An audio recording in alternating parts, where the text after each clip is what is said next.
Kisah kandasnya ekspedisi Pemalayu Kartanegara.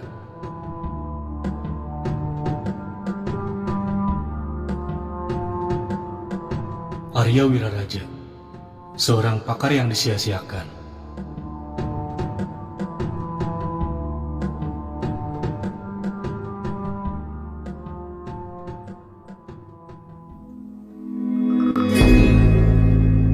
Mungkin dalamnya rasa cinta manusia juga akan sebanding dengan kebenciannya. Kesetiaan dan pengkhianatan bagai dua sisi mata uang. Garis waktu yang akan membuktikan perjalanan hidup seorang manusia.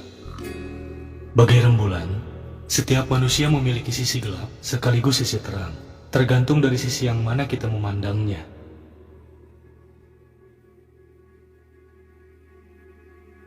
Dalam sejarah manusia, kita akan melihat anak manusia yang pada mulanya saling mencinta, saling mendukung, saling membela, saling berkorban, lalu berubah menjadi saling membenci, saling menjatuhkan, hingga saling membinasakan.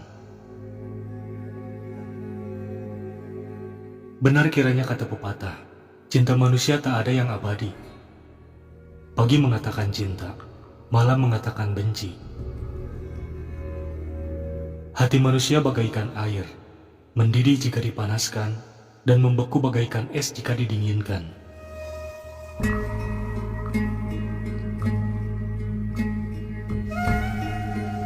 Di tempatnya yang baru, Arya Wiraraja masih menyimpan kekecewaan atas keputusan Sang Prabu Kertanegara. Keberhasilan penaklukan kerajaan Dharmasraya dalam ekspedisi Pemalayu menjadikannya tersingkir ke Sumenep, Madura. Raja menurunkan jabatan dan memutasi dirinya. Ia menyesalkan tindakan sang raja.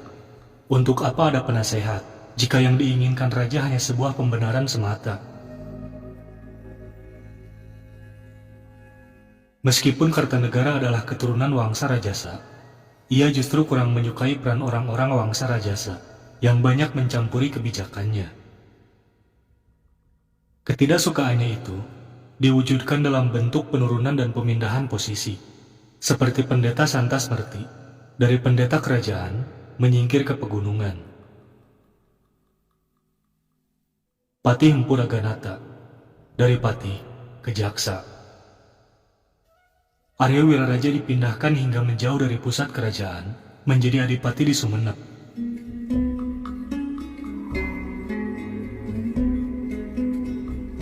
Pemindahan besar-besaran ini terjadi pada tahun 1269 Masehi. Pada mulanya, Arya Wiraraja sebagai penasehat termuda di Singosari menyampaikan ketidaksetujuannya atas keinginan sang raja mengirim pasukan dengan jumlah besar ke Sumatera. Ia berpendapat bahwa Singosari harus mempelajari secara detail terkait medan yang akan ditempuh. Selain itu, Singosari harus mengukur diri perihal kekuatan yang dimiliki. Singosari jangan merasa aman dengan pencapaiannya selama ini. Jangan merasa bahwa tidak ada lagi ancaman yang mengintai. Mengirim pasukan dalam jumlah yang sangat besar ke Sumatera dengan membiarkan negara dalam keadaan kosong dan minim penjagaan bukanlah rencana yang bijak. Ia melihat bahwa ada kemungkinan kekuatan-kekuatan yang berpotensi makar jika ekspedisi tersebut diteruskan. Raja merasa tersinggung dengan pandangan tersebut. Seolah-olah Arya Wiraraja ingin mengatakan bahwa Singosari adalah kerajaan yang terpecah belah dan lemah. Dari situlah awal dari ketidaksukaan Kertanegara kepada Arya Wiraraja.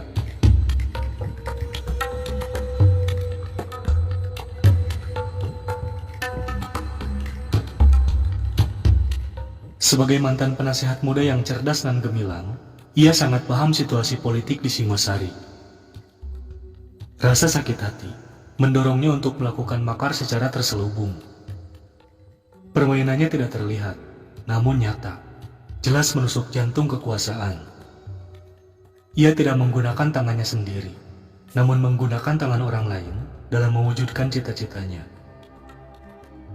Ia mengirim surat kepada Bupati Gelang-Gelang Jayakatwang untuk mengambil kesempatan atas kosongnya Singosari.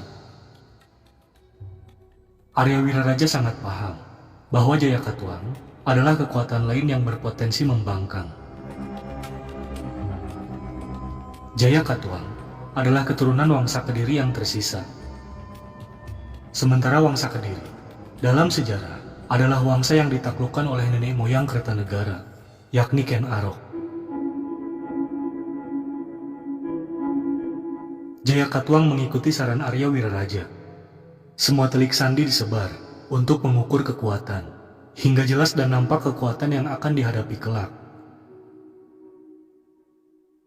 Tibalah waktu yang tepat untuk melakukan serangan ke Singosari.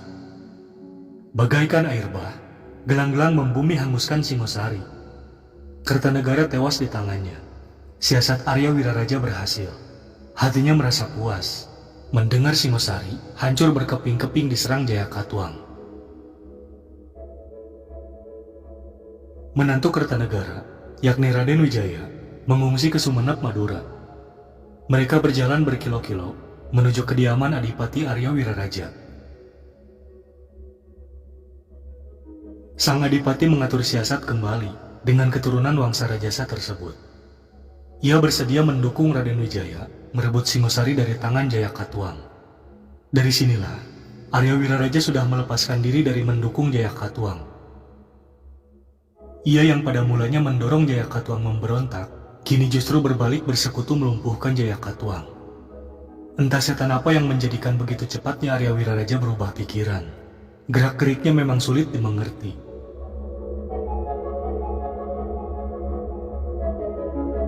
Mungkin pertimbangan, seandainya Jayakatwang tetap berkuasa, sulit baginya untuk memperoleh bagian kekuasaan. Perbedaan wangsa menjadi sebab utama pandangan ini. Meskipun ia telah berjasa memberi usulan untuk menyerang Singosari, Arya Wiraraja menilai bahwa kelak Jayakatwang tidak akan memprioritaskan dirinya. Ia tidak akan mendapatkan porsi kekuasaan yang layak. Watak kekuasaan tidak mengenal balas budi. Dengan demikian, ia merencanakan makar selanjutnya kepada Jayakatwang sejak awal berdirinya. Apalagi, ia beranggapan bahwa tidak akan lama lagi bangsa Mongol pasti akan mendarat di Pulau Jawa untuk menghukum Raja Jawa. Kedatangan bangsa Mongol inilah yang nanti ia gunakan untuk memukul habis Kediri.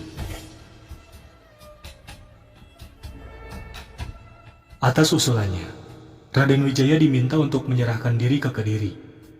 Arya Wiraraja akan mengirim surat ke Jayakatwang agar bersedia menerima Raden Wijaya sebagai abdi Kediri. Jayakatwang kemudian menerima Wijaya sebagai abdi Kediri.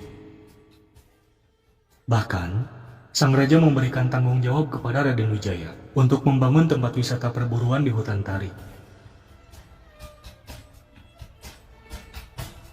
Kepercayaan dari raja dimanfaatkan untuk membangun basis kekuatan secara sembunyi-sembunyi.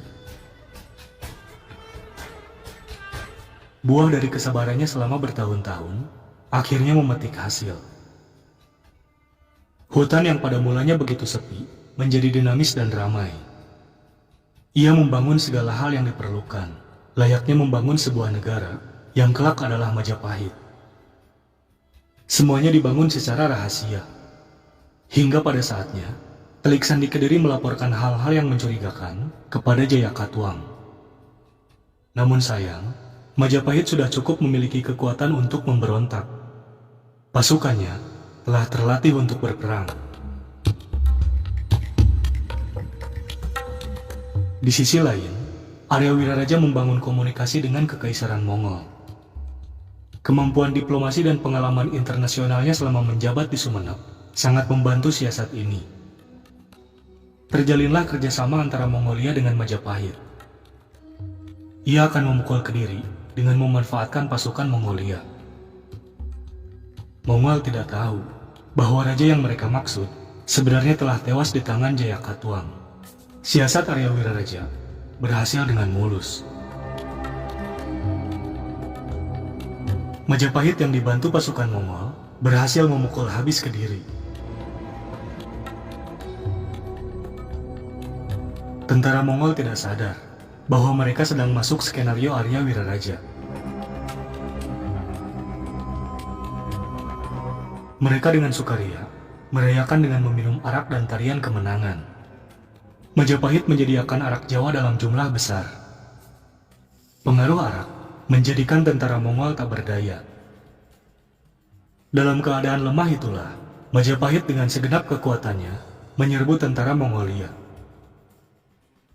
Banyak tentara Mongol tewas dalam serangan itu. Sementara sebagiannya menuju pantai, lalu pulang ke negeri asalnya, dan tidak pernah kembali lagi. Mereka pulang ke tempat asal dengan membawa kekalahan.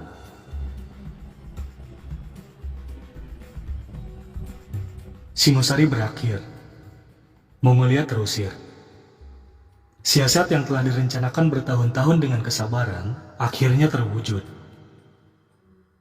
Raden Wijaya diangkat menjadi Raja Majapahit. Arya Wiraraja mendapat bagian kekuasaan yang ia minta, menjadi penguasa wilayah timur, yakni Lumajang dan Blambangan.